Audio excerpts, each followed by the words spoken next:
Yeah, welcome everyone to this latest Zero Carbon Mine webinar. Today we've got Dr. Ali Pourmousavi from the University of Adelaide. He's going to talk about why mine electrification is more complex than anyone's telling you. If you have any questions, please put them in the chat box and we'll get to them when we can. But other than that, I'll hand over to Ali to go from there. Thank you. Great. Thanks, Brett. Thanks, everyone, for attending this webinar. Let me share my screen first. It's always difficult to find the right screen here. I think this is the one. Can you see the first page, Brett? Yep, we've got that. Yep. Great. So thanks again, Brett. Thanks everyone for attending the meeting. So my name is Ali. I'm a senior lecturer in the School of Electrical and Mechanical Engineering at the University of Adelaide. My background is all in power system engineering, but in the last decade or so, I have been involved with many projects related to batteries in general. And usually what we do is we are using a lot of modeling ideas and tools and artificial intelligence as well to make things smarter, basically. So today I'm going to walk you through a few things that we figured out throughout our mine electrification project, which was funded by Future Battery Industry. I will tell you a little bit more about it later. From my discussions with a lot of people from mining industries, OEMs, I think some of these points have not been well understood, and I thought, we can give it a go here as well. So let me start with acknowledging and paying my respect to Kaurna people, the traditional custodians of the Adelaide Plains region, which our MOVE project has been located. So this is what I have for today. A quick introduction, and then I will talk to you a bit more about underground mining truck electrification, which was one of the main focus of our project, and then the backbone energy infrastructure design and operation, another very important part of our project. And finally, I will finish it off by outlining a few things that we can do and we have been doing for some of the mining industries. I'm not sure how many here in the call today are familiar with the progress in this area, but I thought I'll put a few slides together to give you a bit of background and motivation just in case. Australian mining industry consumes about 14% of the total energy in the country and is the second largest contributor to carbon emission in Australia, and alarmingly, it was the fastest growing sector in GHG emission in the last 30 years continuously. And from the data that we could collect from here and there, it seems like 30 to 50% of diesel fuel used at a mine site is for transportation. And in fact, for open pit mine, based on a recent study or a report from McKinsey and Company, 56% of emission from diesel usage is in an open pit iron ore mine in Australia is because of the hauling. And there are very obvious economical and otherwise motivations for mining industry to think about electrification. Thinking about the economic and the financial sides, which is probably the most important one, reduction in operating energy costs is one of the things, and it's no wonder because electric vehicles are at least 2 to 3 times more efficient than equivalent ICE cars.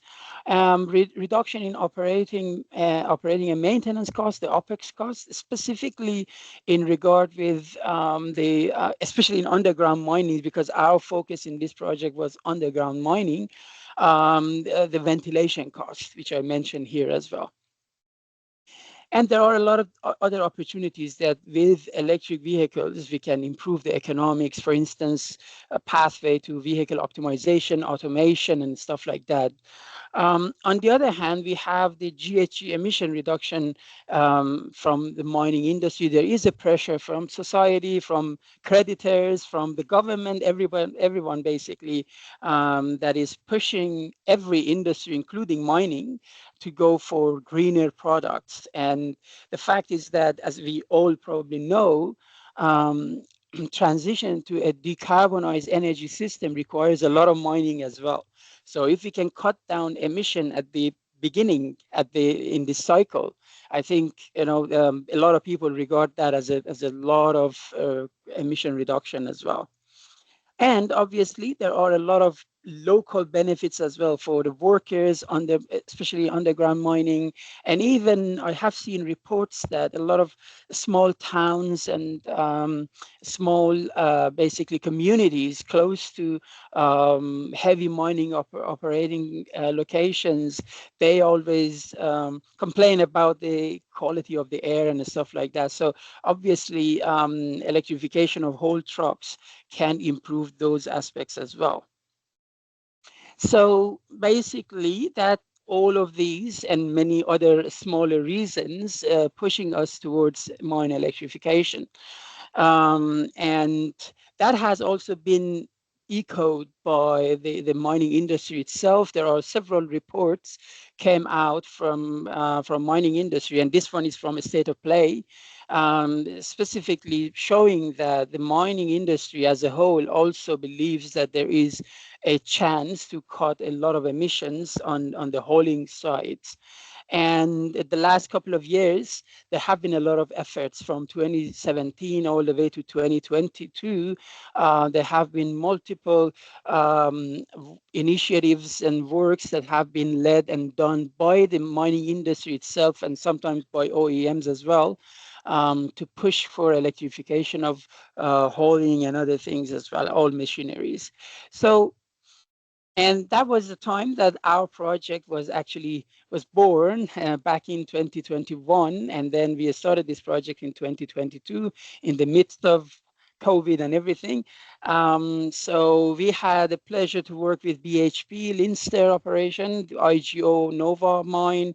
We had Allchem Multi-Source, Multicom Resources, Energetics, MRIWA, the Department of Energy and Mining of South Australia, Department of Natural Resources, Mines and Energy of Queensland, as well as University of Western Australia, which have partnered with us in this project. And I think we were very fortunate to have two case studies in this project, Leinster Underground Mine and Nova Operation as well. Both of them pretty shallow mines, underground mines that we had.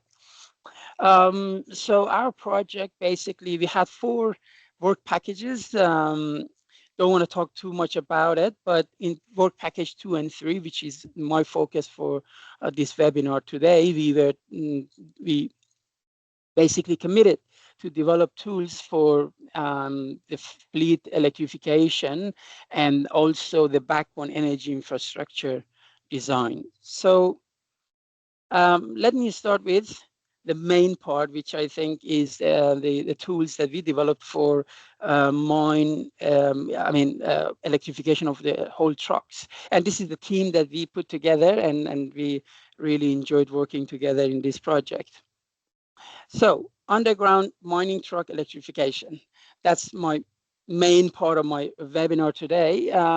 So basically, when we started this project, the main question was, how do we electrify our trucks? That was the first very important question. And no wonder, because it's an uncharted territory. Mining industry in Australia and worldwide have been working with diesel machineries for a very long time, and they really master it. However, electric is a very new idea, and they didn't really know, and probably still they are trying to figure out how to work with these new technologies. And this uncharted territory, not knowing exactly what could happen, what could go wrong, what are the options and stuff like that. That was a basically a big obstacle from the beginning.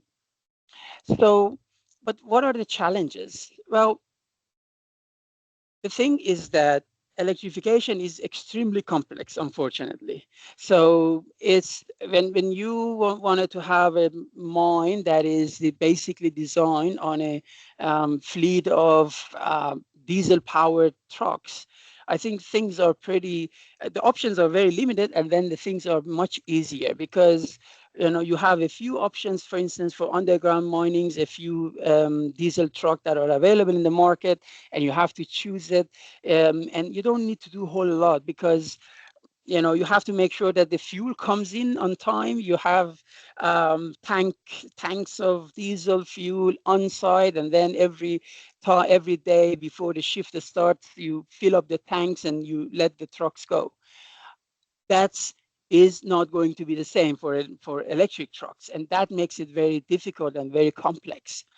And the way that we approached the problem was to basically divide the problems into the design phase, the planning, long-term planning phase, and then the day-to-day operation phase.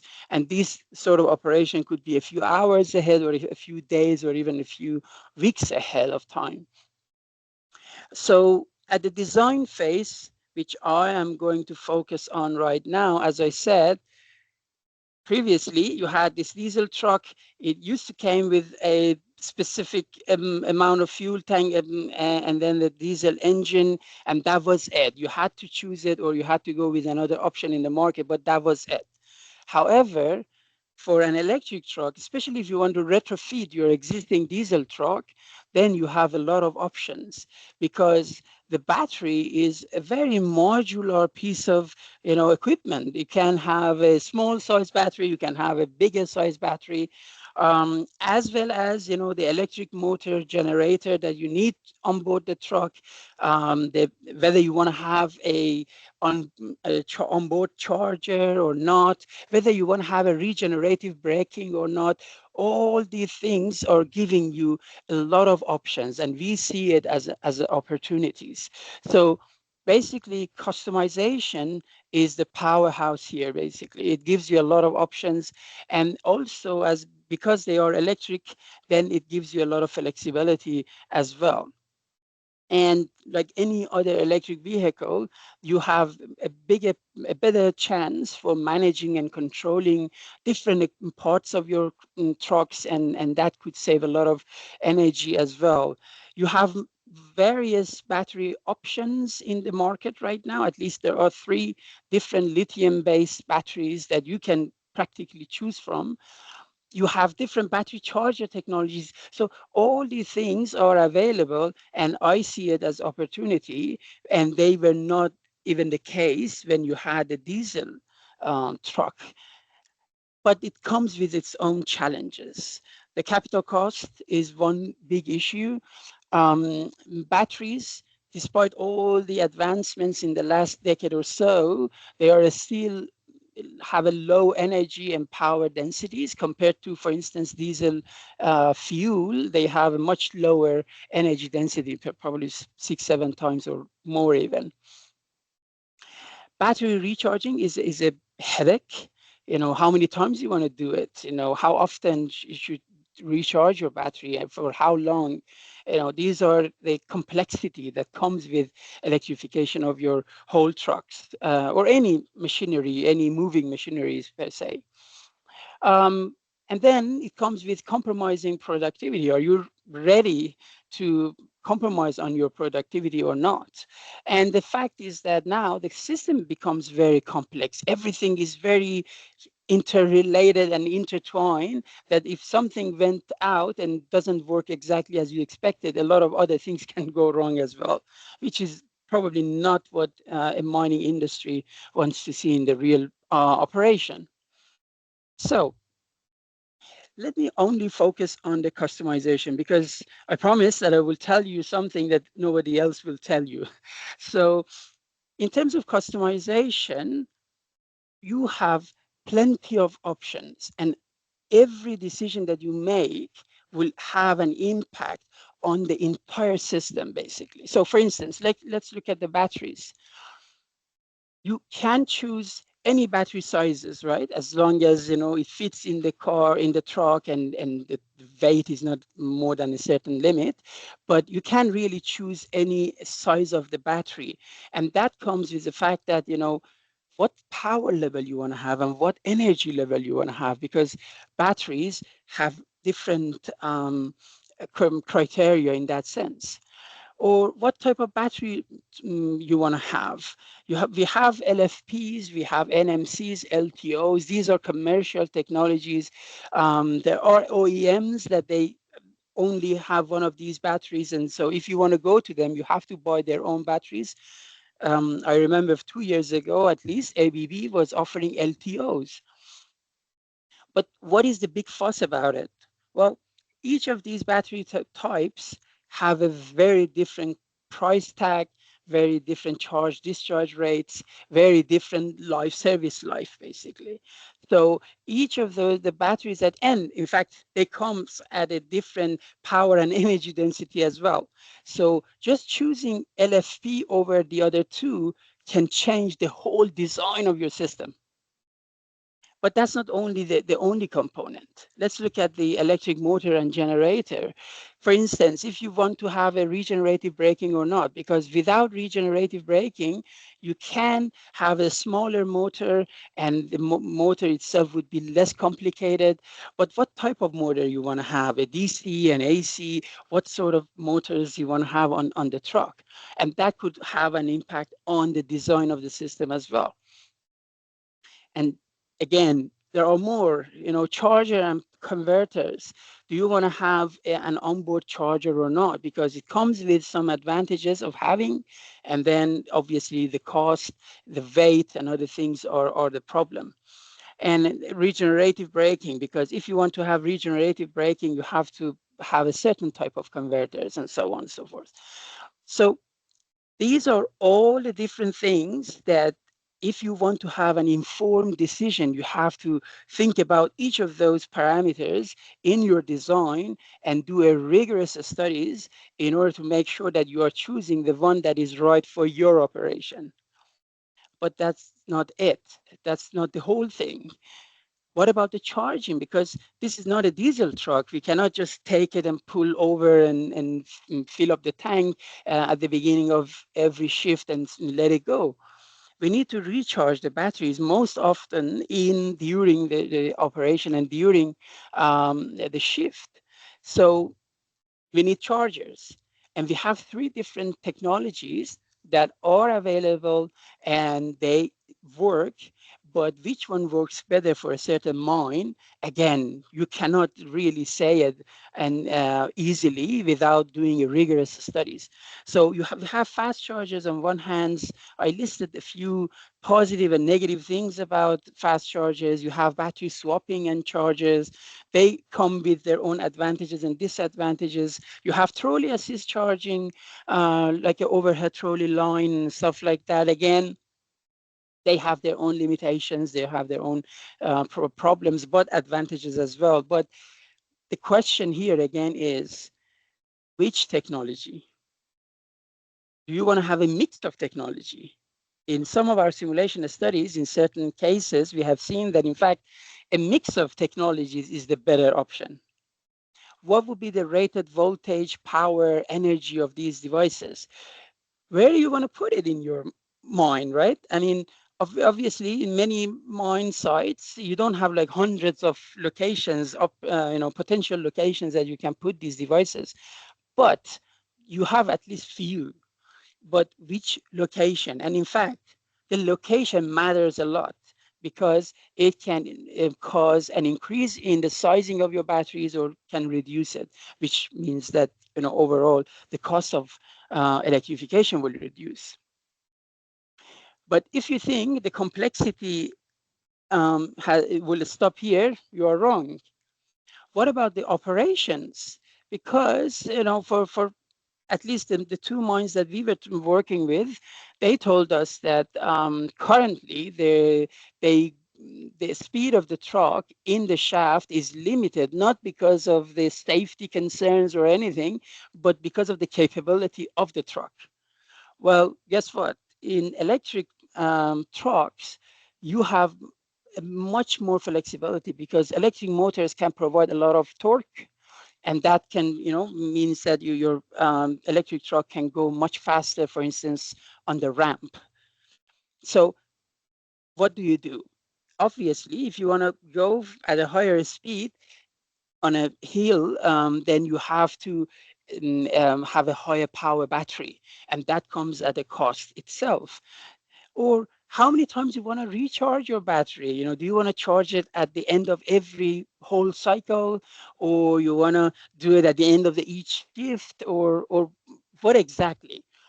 And I will show you some results will show that, in fact, that's not a straightforward answer, and it depends on the mindset and the technologies as well. So there are a lot of, I just mentioned a few of those here, but there are lots of operational parameters which could have a huge impact on your design, on the cost, that should be considered. And here I just wanted to put all the design parameters that we found, having relative impact on the design, from the whole profile itself in the truck, the efficiencies of different type of equipments, the charging technologies and the batteries, and so on and so forth. So as you can see, almost none of them really existed in the traditional mines with diesel trucks. And now you are faced with all these different things that could have an impact on the performance, on the cost of electrification, and you have to choose from. So just to summarize, you have electric trucks, and obviously you have many different choices on the electric truck itself. You have charging infrastructure on the other hand. Remember, again, in diesel truck, no charging infrastructure. It was just a fuel tank, and then you go and use the, pump fuel into the tank, and you're good for the rest of the shift, basically operation shift. And the operation decisions, there are other parameters that can also be optimized in this case. And all of these parameters have a huge impact. And that simply means that we need a system of system assessment. It's not like you go to the market, you identify 5 different electric trucks and you choose one from the available stock. You need to do these sort of rigorous studies beforehand, so that when you go to the market and you ask for a solution, you can actually see whether that solution is optimal for you or not. And that means that you need to have a very comprehensive CapEx, OpEx, and salvage value assessment in your models. And just give you one more reason to show why this is complicated is, remember, the battery doesn't last forever, and whichever technology you choose, they only last for a certain number of years. And if you charge and discharge faster, then they degrade faster, so you have to replace them as well. So traditionally, we didn't have that sort of component inside a diesel truck, or the supporting infrastructure around it.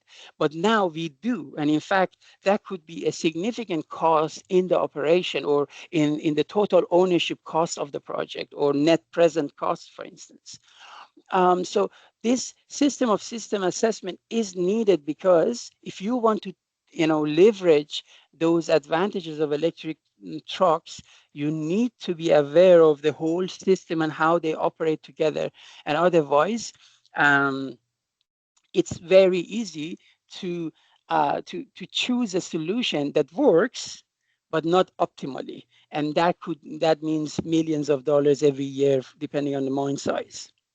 So just to give you one example of how complex and intertwined all these parameters are, some people say that, let's put a bigger battery on board the truck. What's wrong with that? Well, obviously that has certain advantages. For instance, you don't need to recharge the battery so frequently, maybe at the end of the shift, or maybe 2 times or 3 times in a shift, which means that you would be able to complete more trips. But that's a positive thing. The other basically positive thing of a bigger battery on board the truck is you will have in most cases, not all cases, you will have a lower charge discharge power, and you cycle your battery less deep, which means that your battery hopefully lasts longer lifetime. Or having the ability to charge your battery or discharge your battery faster gives you a lot of more options in terms of how to choose your charger or charging systems and stuff like that. However, it comes with some downside as well. A bigger battery simply means they are heavier, and you have to sacrifice from your payload, so you will have a smaller payload, right? So just these two things, less frequent charging, which gives you more trips, and then heavier battery, which gives you less payload per trip, these two are competing with each other with a single decision that you make. Here in the positive, I said higher charge and discharge rates give you more options. That's true.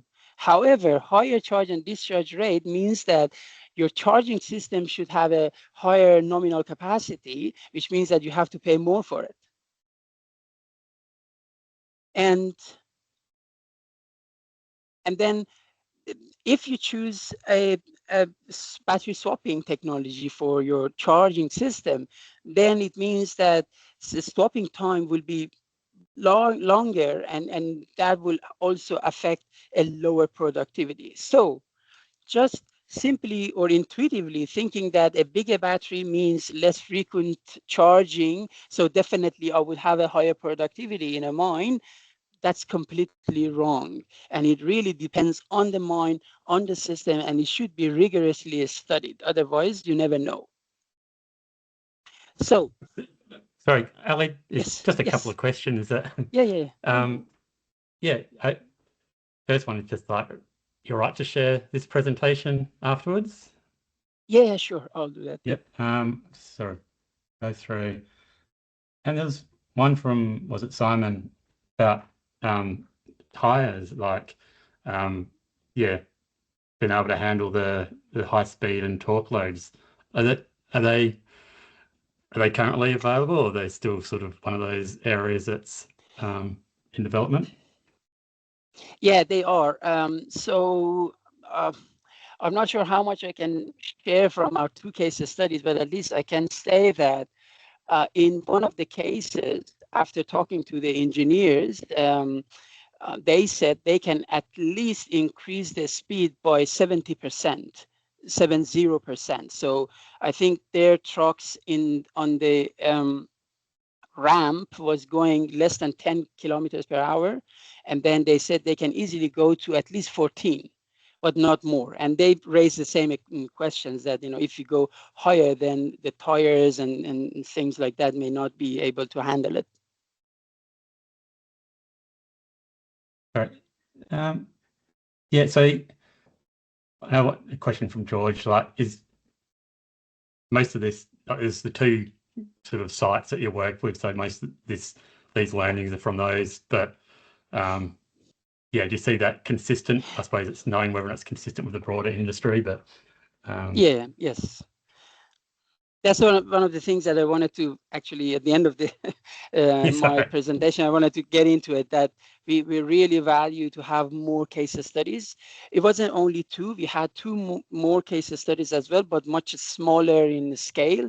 But overall, yes, our learning is based on only 4, let's say, mine sites. Okay.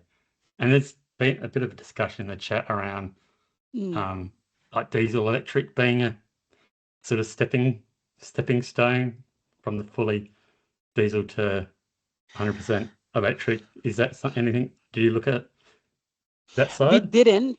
No, it wasn't really within the scope of the project, the hybrid electric diesel. But I think if you look at the domestic electric vehicle industry, they went the same pathway. You know, they started with the hybrid ones back in 2000 by Toyota Prius, and then now we have the full electric cars. Yes, I think the goal of this project was to see what is the advantages and what is the challenges of going to that ultimate point, you know, making everything electrical. You know, what advantages and disadvantages are there. Okay. Yeah. Oh, thank you. I'll let you get back onto it. Sure. Rest of your presentation.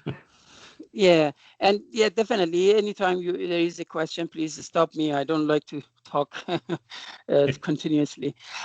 So yes, I think what I wanted to put here in front of you is the fact that there are many things, many parameters, many components that should be optimized if you want to realize the true and the true basically advantages of electrification of whole trucks. And otherwise, you may end up with a design that just works, but not at the best possible way. And now I can easily draw another key insight here, that no two mines are identical. I've seen some people talking about that, you know, how hard it could be. We buy an electric truck and we buy 1 or 2 or 3 fast chargers, and that's it. Well, that's absolutely not correct, and I will show you in a few slides now. But even if that's the case for a mine, it doesn't necessarily mean that it will work in another mine site. So mines, in terms of electrification, the way that they operate and what expected from the trucks, it could be very, very different solutions. So I will share with you a few results that we got from our simulation studies. And to keep things very simple, as you can see, we have a very simple hole profile here. So because our studies is based on retrofitting existing diesel truck, so we have selected Sandvik TH663. So basically in this hypothetical mine, the trucks are loaded at the bottom. They go on a flat surface for 500 meters, and then they change altitude for 500 meters to reach to the surface, and then they go another 500 meters on the surface to dump their load, and they come back. So that's the whole profile. Here we consider a 7 years mine life. It's a single truck operation, and the location here is fixed. However, our tools are able to also identify where is the best locations for the charging technology. But here we are assuming that the fast charger and the swapping are at the bottom of the mine, and then if we end up with trolley system, the trolley will be closer to the surface here on the ramp, where you mostly need a lot of energies and power to go to climb up the ramp. And these locations and all these sort of things are, we checked with the engineers that we used to work with, and they approved that this is a possibility at least. So let's look at the fast charging solutions. So here, I'm not talking about swapping or trolley assist, only fast charging.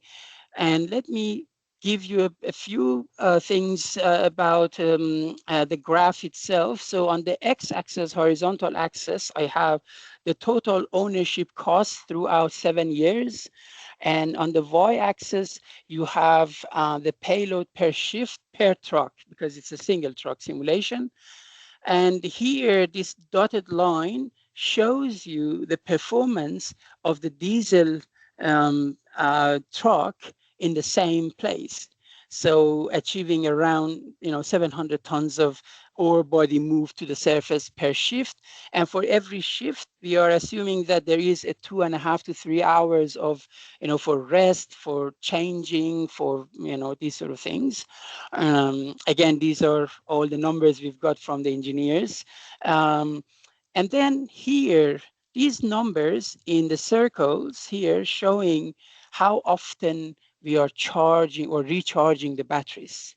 So 1, for instance, means that at the end of each whole cycle, moving ore body to the surface, dumping and coming back, then you recharge the battery. So with that definition, 2 means you do 2 trips and then you charge your battery. 3 means 3 and 4 and so on. And 11 is basically 1 and 11 are the 2 extreme cases, which means that in 1, you are recharging your battery every single trip at the end of each trip. And in 11, you are not charging your battery the entire shift. So the battery, and that's one of the things that I wanted to talk about in this graph, is that some people will say that, why don't we put enough batteries to last for the entire shift, and then we would have, relatively long time to charge the battery. Well, we can. Technologically, there is nothing to prevent us doing that. However, the problem is that the size of the battery is so big that you have to compromise a lot on your payload. And that's what's happening. In fact, this is the worst solution in the case of this specific mine here, or hypothetical mine here. But the other thing is that, going from charging the battery every trip to every other trip, as you can see, the cost is increasing, but the payload has improved. So improvement in the payload is reasonable because here, you're not waiting for a few minutes or so to charge your battery. So instead, you're doing more trips in that sense. However, that also means that the battery should be bigger, and slightly at least bigger than the solution 1. And that's why the total cost is higher. And just to emphasize on the fact that here we are considering the life of the battery as well, meaning that, for instance, this single battery, the battery that is charged at the end of each trip, basically will do a lot more cycles. So there is more likely that needs to be replaced over a year of the simulations, basically. And then there is less of a chance that, for instance, in 7 years, you need to replace the battery of the truck when you charge only at the end of each basically shift. The other thing that is very interesting here is that the solution doesn't have any trend. From 1 to 2, the productivity has increased, and then from 2 to 3, suddenly the productivity has lowered. And that is because the batteries have a charging and discharging power limit. So it means that if you need to charge your battery faster, then you have to necessarily increase the energy size of the battery as well. For instance, the LFP batteries, the most common lithium-ion batteries in the market, they cannot do better than 2C or twice the energy charging, basically. So if you have, let's say, a 10 kilowatt hour battery, the best that you can charge it is 20 kilowatt, which means that you can charge it in 30 minutes going from 0 to hero. So these sort of things makes this problem even more interesting and more complex. So no back of the envelope calculations and stuff like that can help here, really. So finding the sweetest spot. Ali, sorry, just yes. One question that I think's relevant is from Adam about did this simulation account for vehicle interactions, or is it sort of? It's a single, yes. Yeah, so it's a single. We are keeping things truck. very simple. And that's a very good question, because if you have more than one trucks, then how do you use your charging infrastructure? Do you share, or you need to add to your charging infrastructure and stuff like that? So, and then, you need to have them in different locations. So trucks are charging at different locations. It's going to make the problem a lot more complex. But even for a single truck, the problem is already very complex. And maybe the last point that I had to make here is that none of these solutions are getting you close to the diesel baseline, right? So if you want to electrify the trucks in this hypothetical mine, if you want to go with fast charger with no charging frequency or battery size or anything, you would not be able to get close to diesel baseline. And interesting comment, I suppose, just Yep. now from Peter about why does it have to be just simulations? Which I take it like, you know, can't we do like real world trials? Which, yeah, curious your thoughts there. Well, I mean, in this project, we haven't had a chance, unfortunately, to do anything in real world. And obviously, there would always be a question about, you know, how accurate these things is. Basically, all the models that we developed are physics-based models. So we are following the physics of the trucks and energy and power and stuff like that. So we expect it to be very accurate in the sense of, you know, our calculations. However, there are a lot of things that can go wrong in a real operation, or you know, you never know. But I think, you know, we should basically implement it in a real world scenario and see what is really happening. Otherwise, we cannot 100% rely on these calculations, to be honest. I think it's probably the technology is still fairly new that, you know, I suppose running all these sorts of scenarios in real world would it whether not be feasible or not to be able to, you know, be able to do that. Yeah, we do a lot of sensitivity analysis. I'm not going to show anything about that, but as you have seen, we have many different parameters that we can basically play with, and we have done a lot of basically sensitivity analysis. For instance, in a battery swapping, there are OEMs that they say they can swap the battery in 3 minutes. Well, we know in real world, you cannot do that every single time for many different reasons. For instance, you know, the truck driver have to perfectly align, you know, the battery part with the swapping arms and stuff like that. It doesn't happen all the time.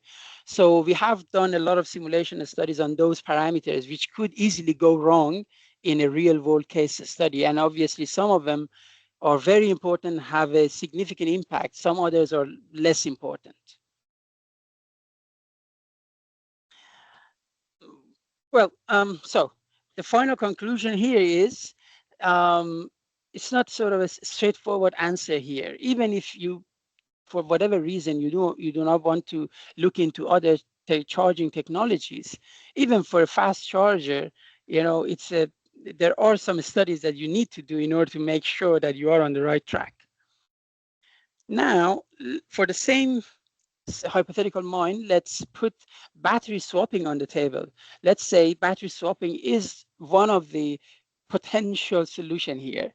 So then, as you can see here, battery swapping are doing much better in terms of getting closer to the diesel baseline. However, the cost has slightly increased. And one reason is that obviously they are more expensive. Second, you always need a spare battery to be charged while the other battery is, you know, doing the job, running the truck around.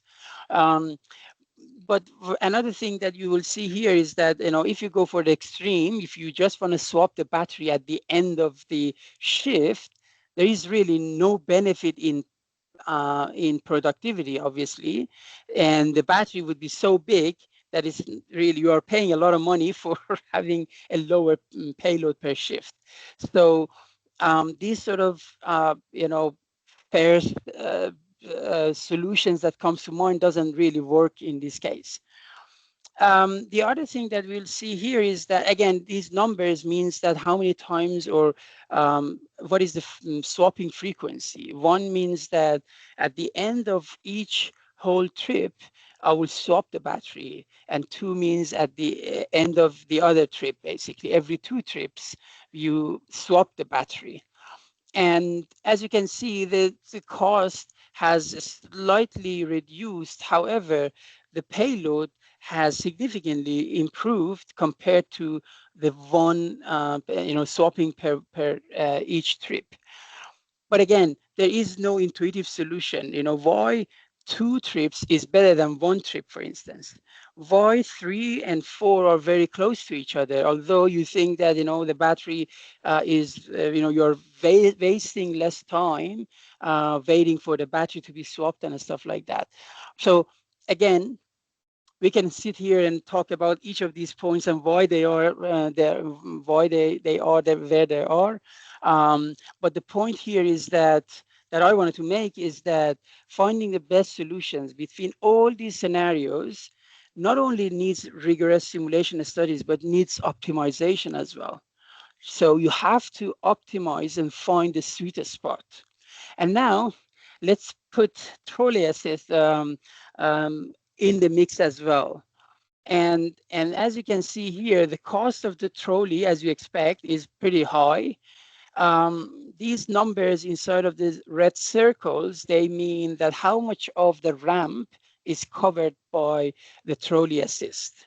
So one important thing, and very maybe against intuitive or unintuitive outcome here, is that if you fill up the entire ramp, in this case a study, with TA compared to only 30% of it, the gain in productivity is almost zero. It's just a small improvement.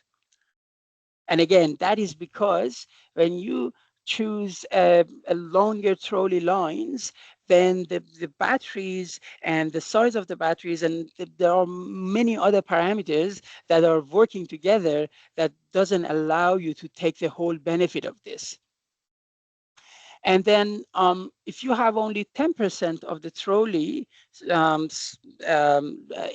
the ramp filled with the trolley line, the cost is bigger than when you have 20%.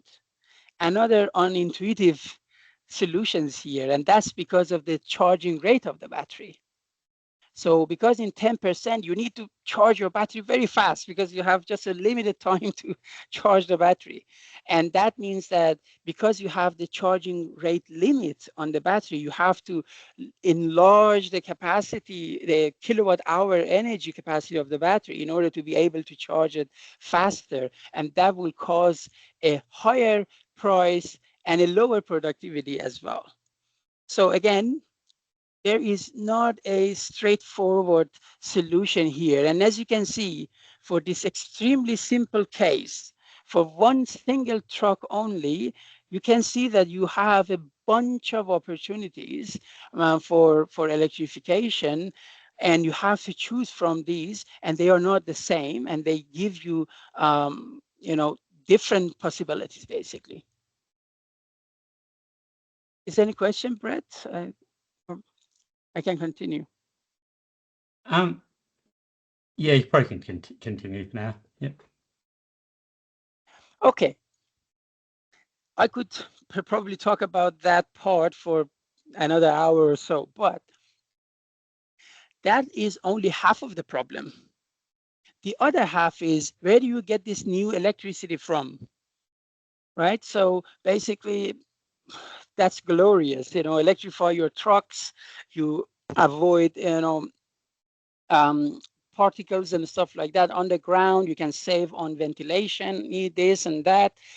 You can enjoy higher speed and these sort of things. However, where do you get the electricity when you need it? And sometimes you may need a fast charger that is capable of delivering 700-800 kilowatt of energy. And that is a huge amount of energy, especially for smaller mines. So again, we could have, the same sort of problems, the design problem where we look at the long-term planning and then day-to-day operation as well. And I don't want to take your whole time a lot here. And we've done both of them in our project, but let's only quickly focus on the design, and I will show you just one slide, the results that we obtained for the same hypothetical mine, but which we assume that is located in a specific place in Western Australia. And then we went and done a really comprehensive analysis of their solar resources available in that area, wind resources available in that area, and so on.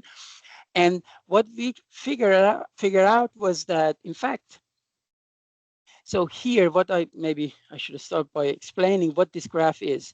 So in the x-axis, we have the per unit cost of energy that is coming from the total ownership cost of the project. So basically, it's a net present cost assessment, considering all the capex, opex, and salvage value of all components for the entire life of the mine, which in this case is 10 years. We assume it's in 10 years.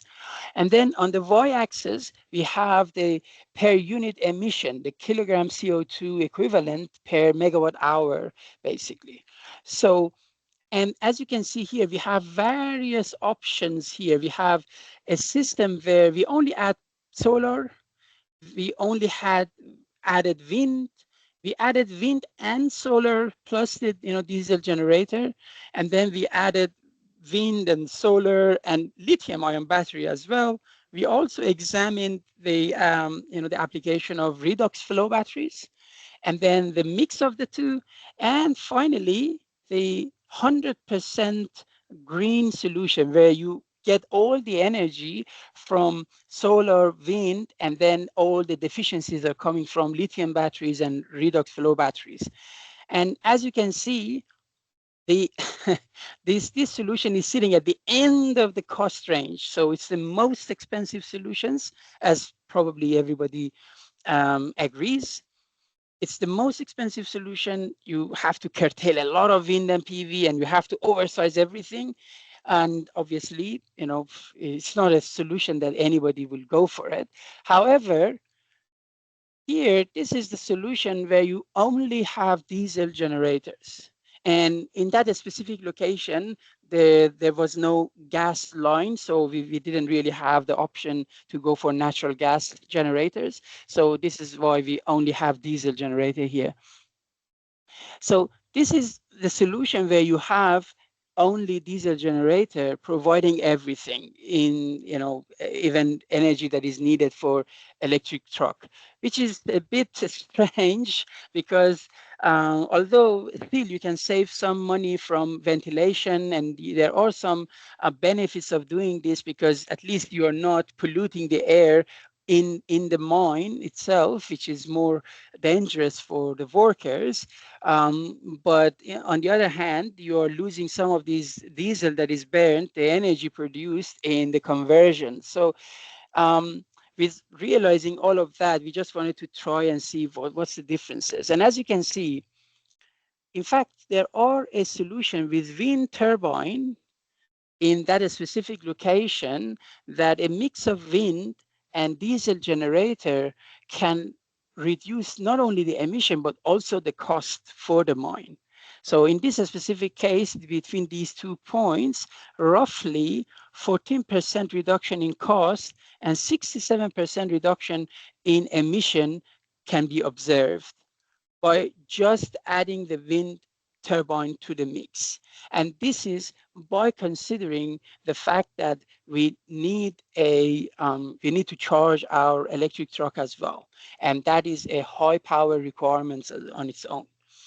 But again, there are lots of things to consider here. And we developed models and tools that are able to do this. So for instance, here we didn't show the natural gas, but what if we have natural gas? Different types of batteries. Here we are just working with LFP, but what if we go with NMC and LTO and other types? And then, what if we use the diesel generator in a spinning mode versus cold startup and stuff like that? So there are, again, a lot of parameters that could affect the best solution here, and that is not the same for every mine site.